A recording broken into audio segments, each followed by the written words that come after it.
We offer deep gratitude to Medicine Buddha, to any other supportive aspect of our practice, including the earth, including other Buddhas, along with Medicine Buddha, just offering some gratitude into the practice. For all the supports of your practice, just offer gratitude.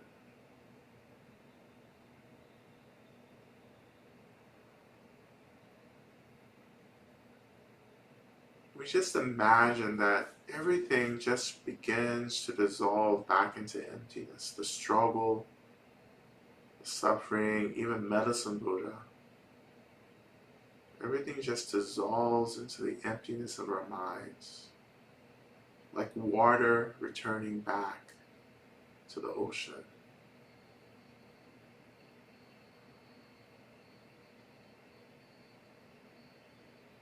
Letting our minds rest just for a moment, open, fluid, not focusing or anything, just open, spacious, fluid, no concepts, just resting with the emptiness itself.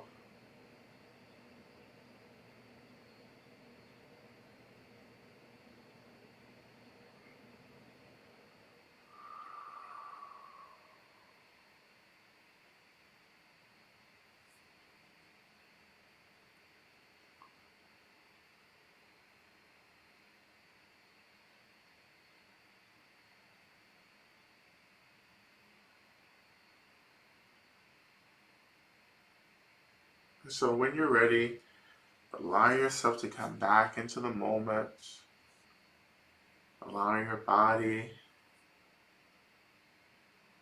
to reform itself, just in case you're out of your body, returning back to the body, to the seat, beginning to slowly reawaken your body through simple movements, through some deep breathing, deep cleansing breaths. And we begin to shift our attention to our last prayer, which you'll see which you'll begin to see in the chat. Shanti Davis prayer from the Bodhisattva's Way of Life, the guide to the Bodhisattva's Way of Life. And we begin chanting or singing this 3 times. May I be a protector to those without protection, a leader for those who journey, and a boat, a bridge, a passage for those desiring the further shore. May the pain of all living creatures be completely cleared away. May I be the doctor and the medicine, and may I be the nurse for all sick beings in the world until everyone is healed. Just like space and the great elements such as earth, may I always support the life of all the boundless creatures, and until they pass away from pain, may I also be the source of life for all the realms of varied beings that reach into the ends of space. May I be a protector to those without protection, a leader for those who journey, in a boat, a bridge, a passage for those desiring the further shore. May the pain of every living creature be completely cleared away. May I be the doctor and the medicine, and may I be the nurse for all sick beings in the world until everyone is healed. Just like space and the great elements such as earth, may I always support the life of all the boundless creatures, and until they pass away from pain, may I also be the source of life for all the realms of varied beings that reach into the ends of space. And finally, may I be a protector to those without protection, a leader for those who journey, and a boat, a bridge, a passage for those desiring the further shore. May the pain of every living creature be completely cleared away. May I be the doctor and the medicine, and may I be the nurse for all sick beings in the world until everyone is healed. Just like space and the great elements such as earth, may I always support the life of all the boundless creatures, and until they pass away from pain, may I always be the source of life for all the realms of varied beings that reach unto the ends of space.